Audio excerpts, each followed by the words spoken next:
Vamos a seguir estudiando el Evangelio de Juan. Estamos en el capítulo 4 y leamos a partir del 10, aunque ya lo empezamos a ver la semana pasada, pero leamos a partir del 10 al 16.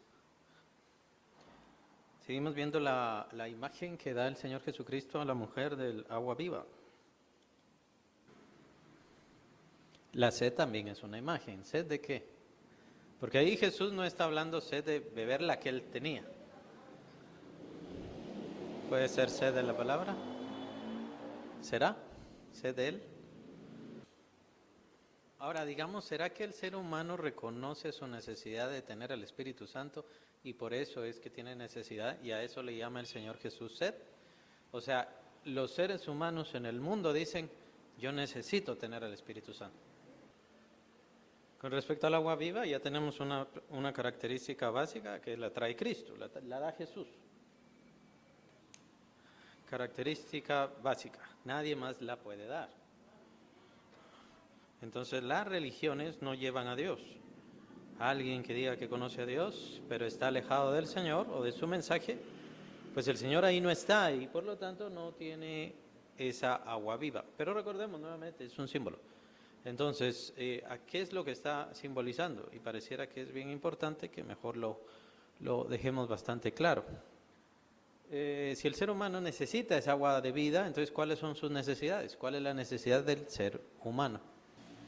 Se menciona el estar en paz con Dios.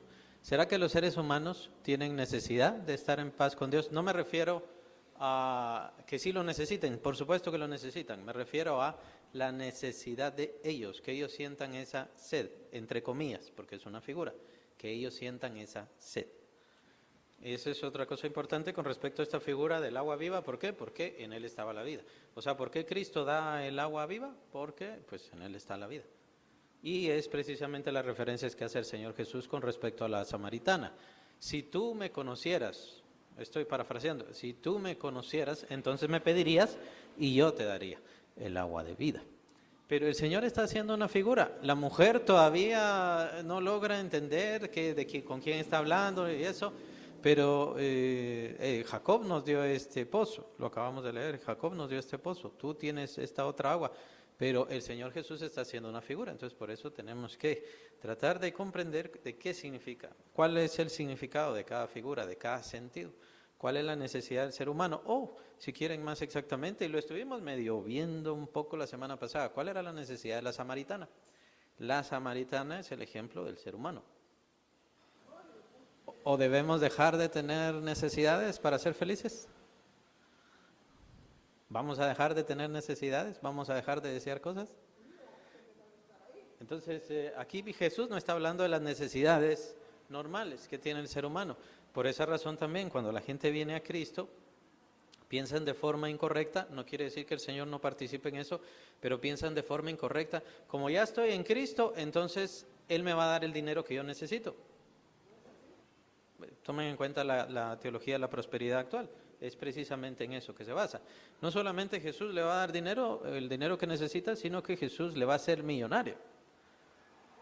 Eso no quiere decir que Jesús no pueda participar o que nosotros no le pidamos. Podemos pedirle, pero hay un tiempo de crecimiento, desarrollo, prosperidad, de comprensión, hace falta conocer sabiduría y demás cosas. Por supuesto. ¿Cuál es la intención del Espíritu Santo? ¿En qué lugar le puso a usted en la iglesia del Señor Jesús? Los dones que Dios da, los reparte como Él quiere, lo dice claramente la Biblia. Entonces, por mucho que yo haya crecido, eso no quiere decir que yo voy a ser millonario, no quiere decir que yo voy a tener dinero. ¿Es el Señor mi proveedor? Sí. ¿Es el Señor mi sanador? Sí. Sí es todas estas cosas, pero eso no quiere decir que me va a mantener sin ninguna necesidad o que yo en este mundo y en esta vida no voy a tener ninguna necesidad. Entonces Jesús no se refería a esas necesidades, a todas las necesidades. Aunque el Señor nos satisface espiritualmente o en nuestra alma o psíquicamente o como le queramos llamar, sí, eso es muy importante, porque yo puedo tener una enfermedad pero puedo tener satisfacción, yo puedo tener una enfermedad pero puedo estar en paz. ¿Y esto por qué? Por mi relación personal con el Señor. La enfermedad no se ha quitado, La enfermedad no ha minorado, pero yo ya la puedo sobrellevar. ¿Por qué? Porque el Señor está conmigo y me da paz. Entonces, esa es la otra ayuda que da el Señor, ese tipo de satisfacción. Entonces, el término felicidad es un término muy relativo y no lo debemos ver tan fácilmente, como que a eso es a lo que se refería el Señor Jesús. ¿Qué tipo de felicidad es la que trae el Señor Jesús? ¿Qué tipo de agua viva? ¿Qué tipo de llenura o qué tipo de vida? Por eso les decía, el sufijo es importante, es vida. Jesús trajo la vida. Esa es la satisfacción que el Señor Jesús viene a dar al ser humano. ¿Cuál es entonces la necesidad del ser humano? El ser humano necesita vida. ¿Y a qué se referiría esto el Señor? ¿O a qué se refieren también los apóstoles? Porque también los apóstoles hablan de esto. Tenemos, por ejemplo, el capítulo 2 de Efesios. Al principio de ese capítulo dice, estábamos muertos en nuestros delitos y pecados. Entonces, todo ser humano está muerto. Todo ser humano, sin excepción. Todo ser humano está muerto en delitos y pecados. Y lo único que hace falta es el tiempo.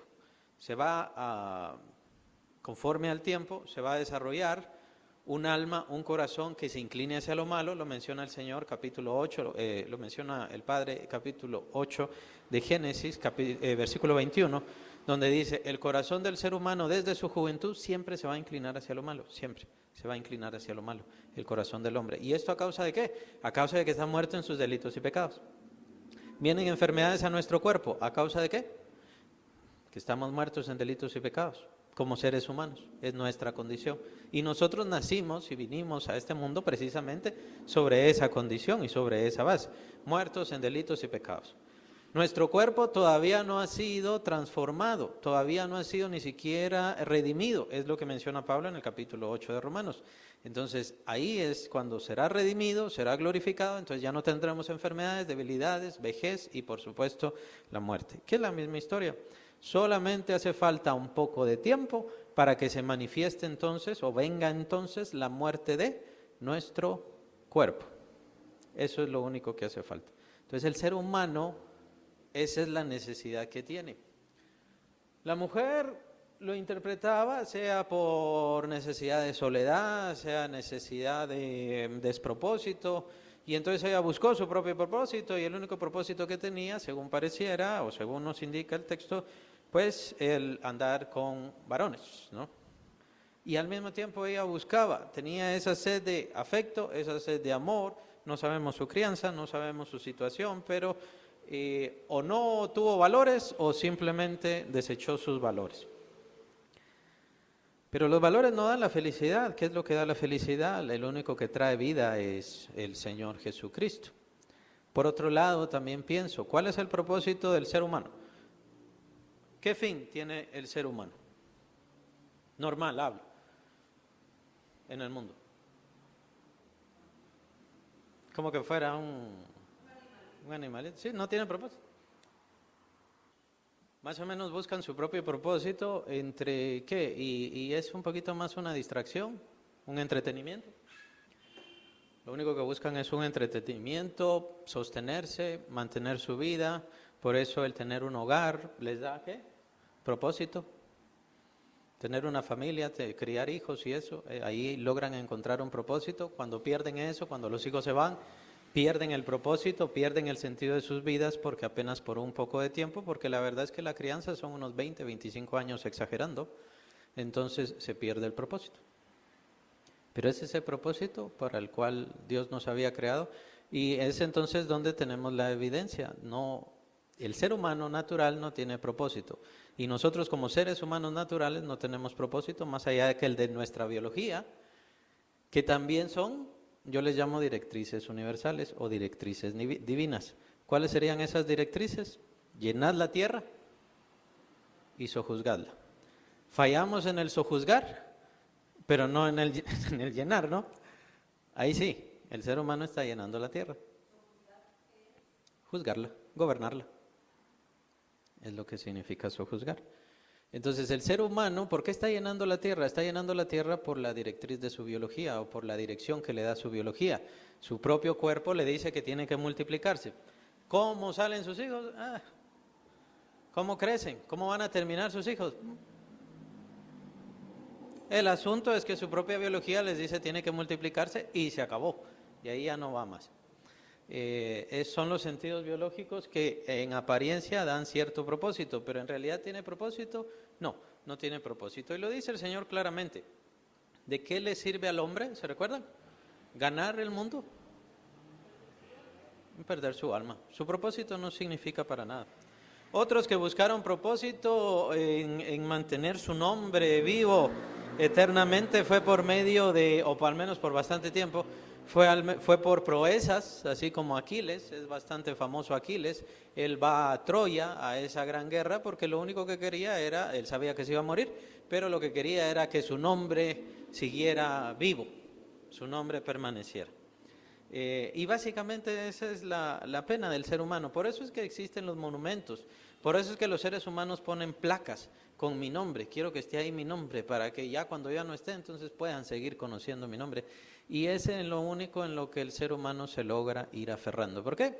Porque sabe que es polvo. Lo dice Dios. Polvo eres y al polvo volverás. Esa es la gran necesidad del ser humano. Ahora, el ser humano, ¿cómo traduce esta necesidad? Esta falta de vida, porque ni aún eso lo logra entender.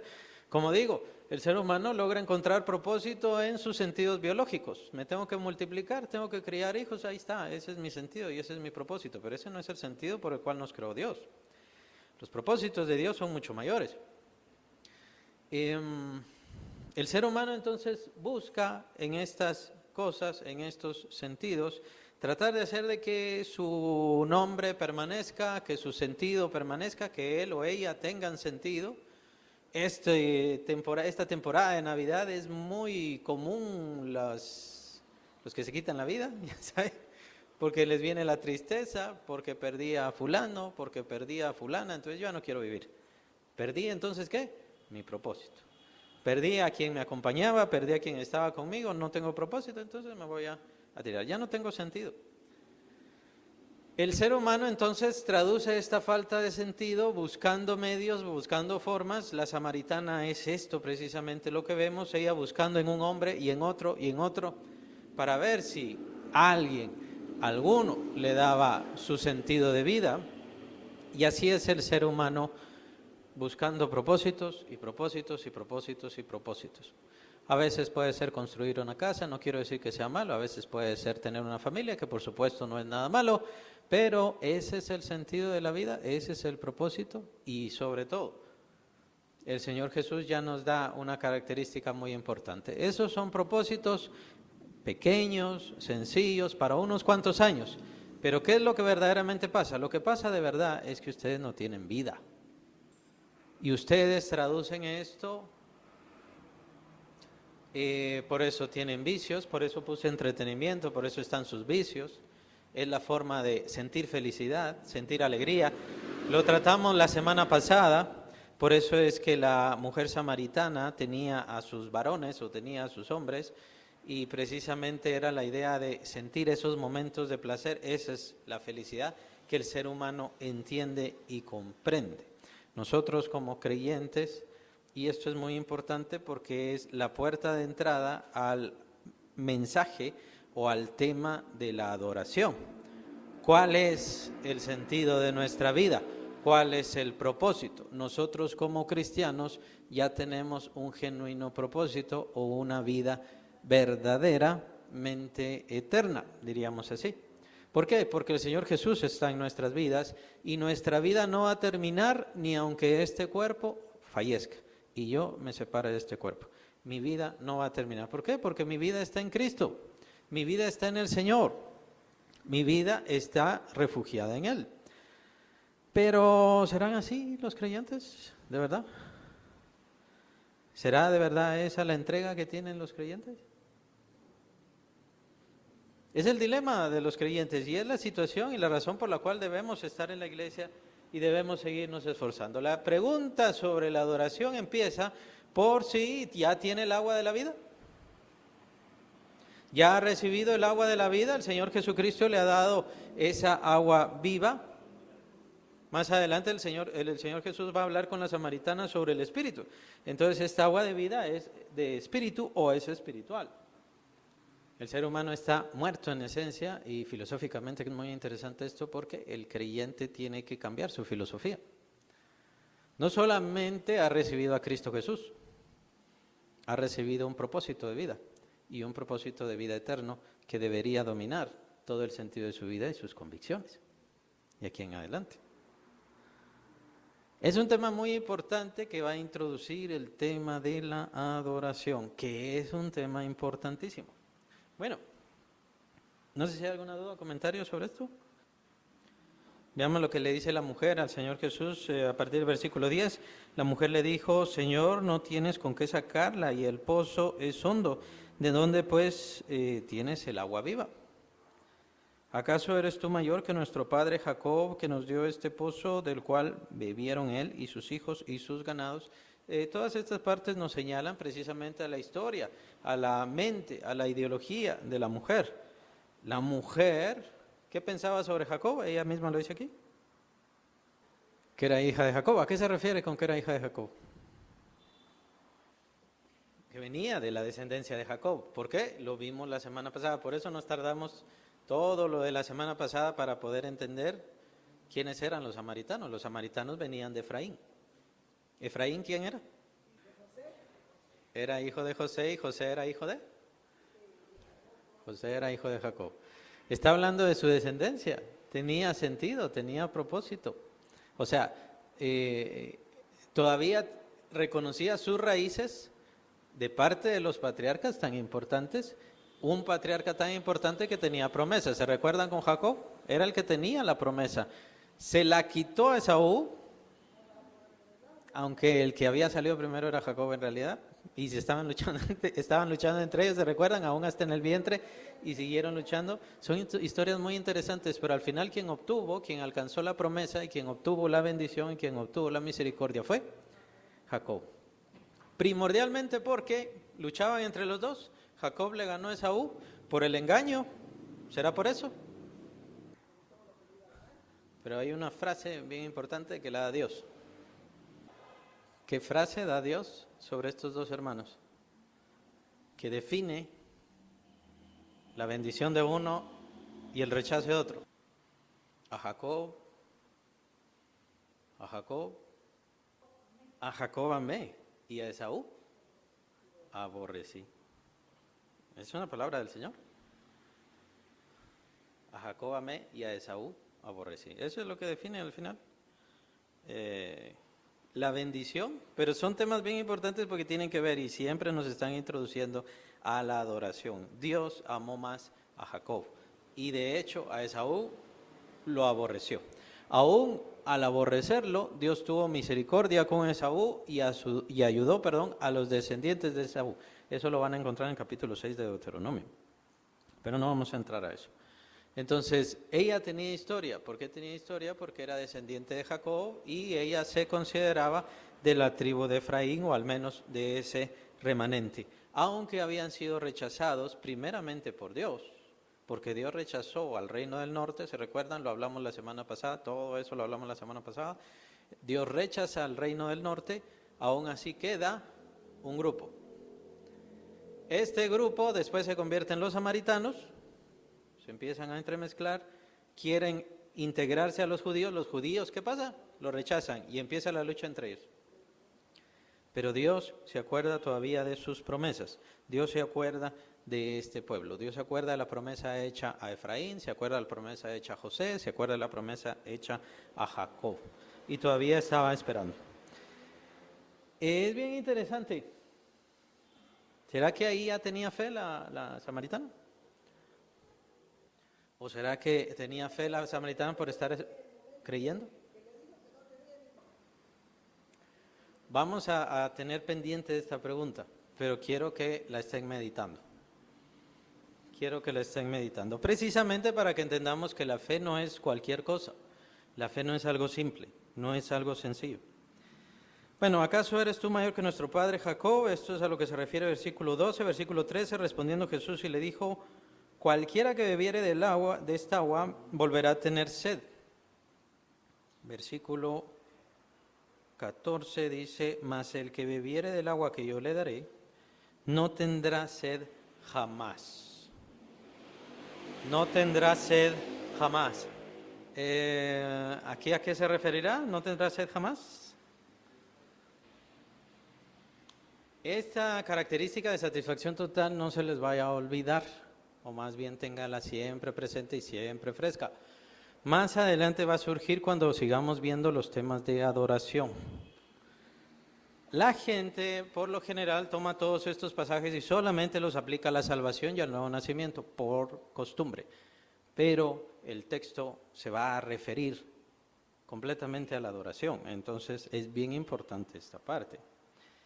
Pero ahorita no lo estamos viendo, ahorita estamos introduciendo el tema para la adoración, que muy probablemente lo vamos a ver la próxima semana. Sino que el agua que yo le daré será en él una fuente de agua que salte para vida eterna. Aquí se refiere a el agua que nos dé va a saltar de nosotros. Entonces, ¿a qué se refiere? Para mí se refiere al Espíritu Santo. Se refiere a tener al Espíritu Santo y de nosotros empezará a manifestarse el Espíritu Santo. ¿Y el Espíritu Santo cómo empieza a manifestarse? A través de nosotros, por medio de la persona de Cristo Jesús en nosotros. Si para nosotros es complicado este símbolo y estas imágenes, imagínense para la mujer samaritana, ¿no? Y eso que nosotros ya conocemos el nuevo nacimiento y todo lo demás.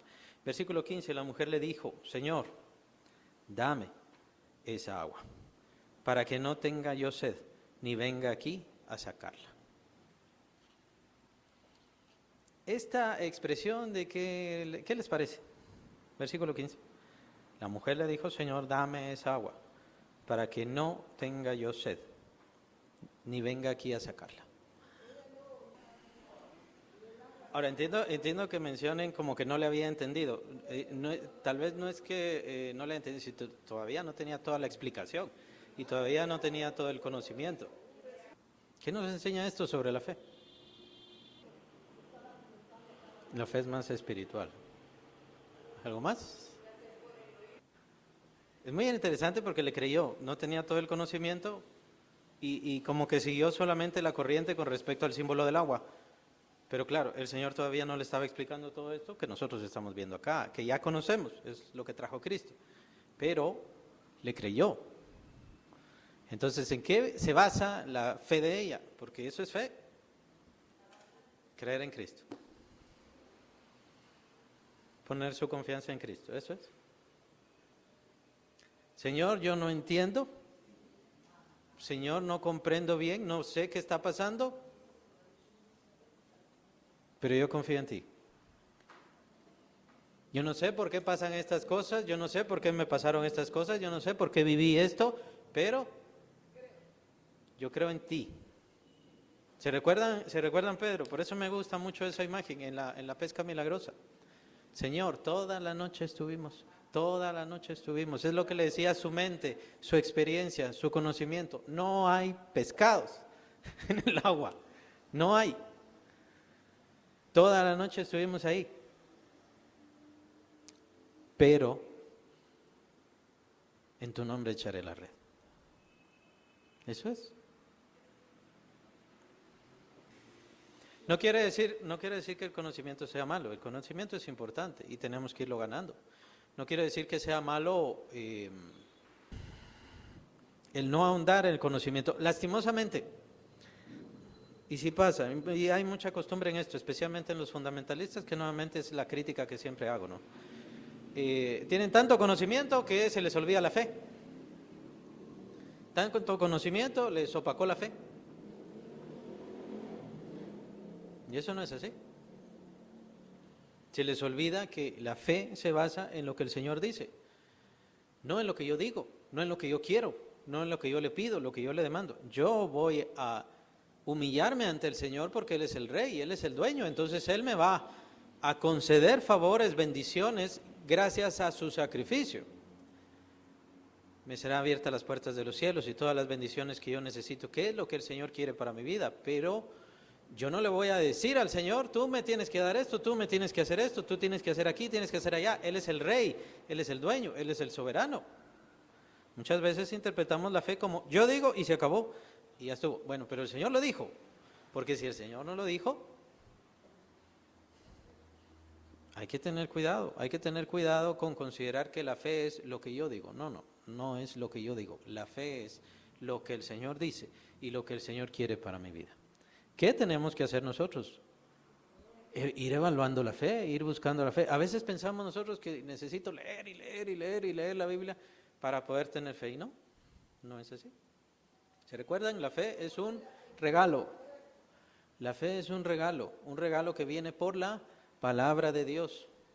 Ese es el problema cuando ya ponemos por encima el conocimiento, y el conocimiento es lo más importante. Pero es que si estamos tomando la palabra de Dios, no es solo conocimiento, es la palabra viva.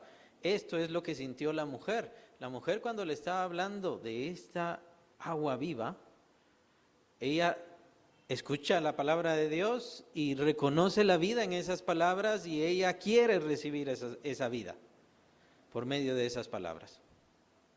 Cualquier persona, podría pensar es que fue una fantasía lo que estaba hablando, o no, yo no quiero nada, este hombre es un loco, es un chiflado.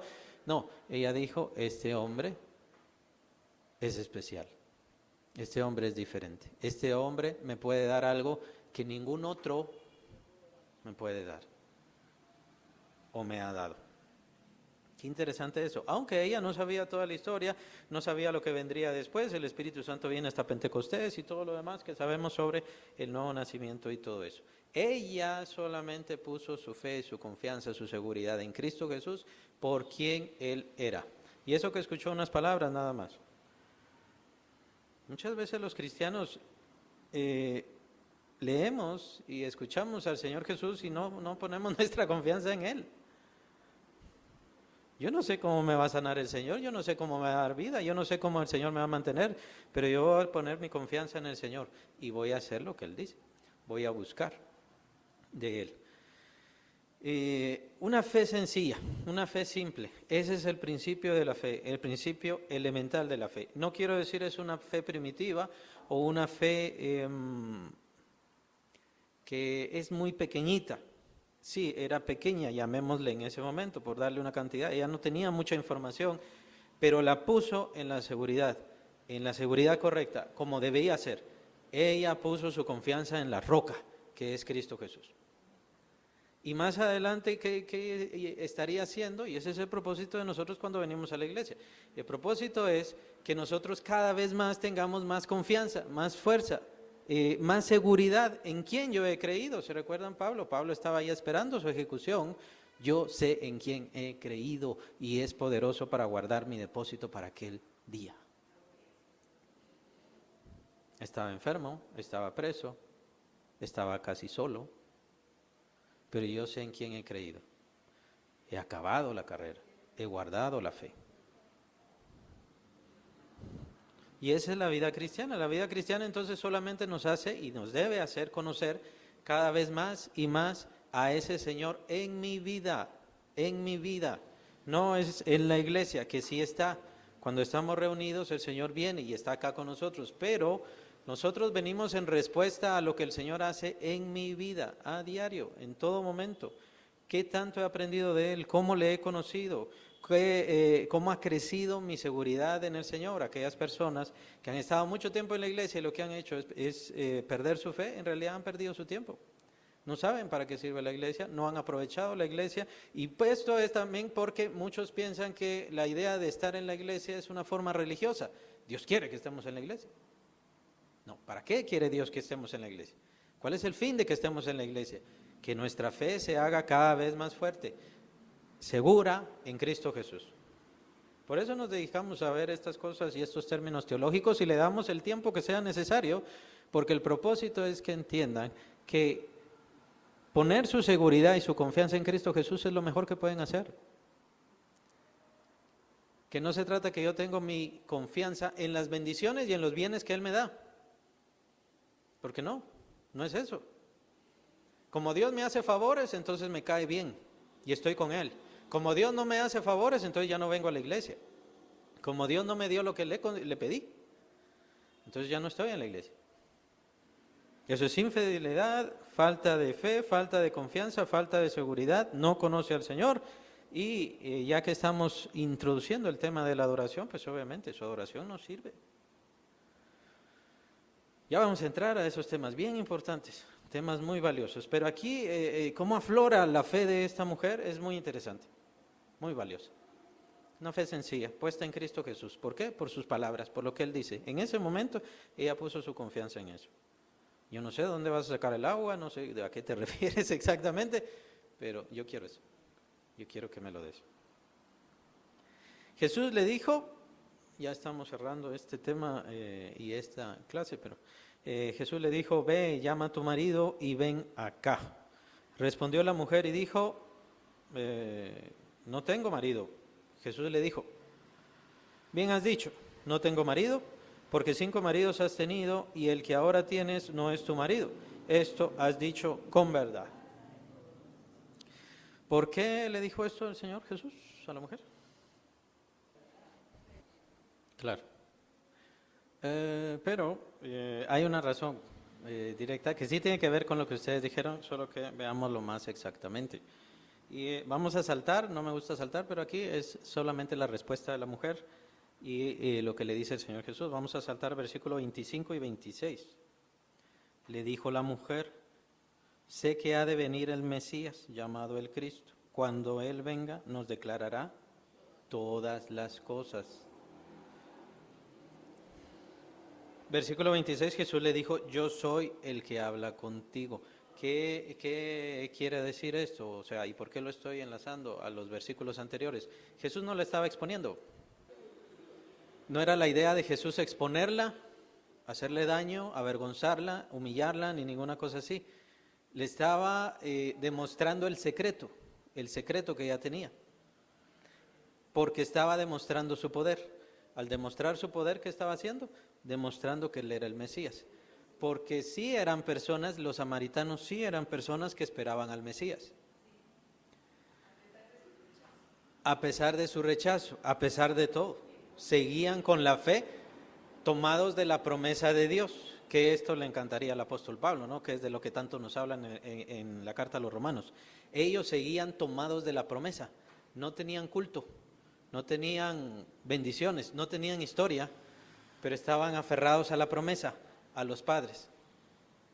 Y sí estaban esperando al Mesías. Ahora, ¿cuáles son las señales del Mesías que ellos tenían para sí mismos? Vean, lo dice la mujer, llamado el Cristo. Cuando Él venga, nos declarará todas las cosas. Jesús entonces le declara todo esto para que ella vea que es Él, porque esa era la señal que los samaritanos estaban esperando. ¿Cuál era la señal que estaban esperando? Imagínense las señales que esperaban en Judea. ¿Cuáles eran las señales?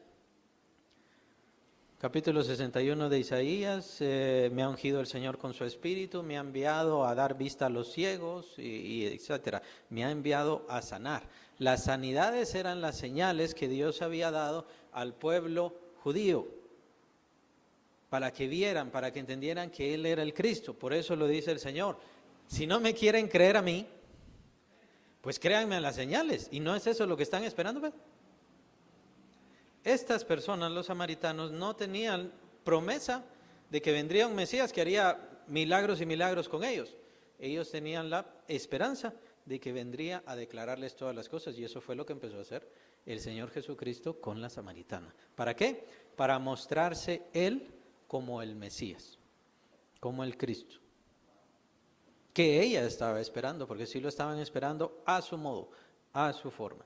Nos saltamos todo lo demás porque ya son los temas de la adoración. Pero se dan cuenta, esa es la razón. El Señor no lo hizo solo por gusto, no quiso exponerla ni ninguna cosa. Lo que quería era revelarse a sí mismo ante ella conforme a las señales que ella estaba esperando de Cristo.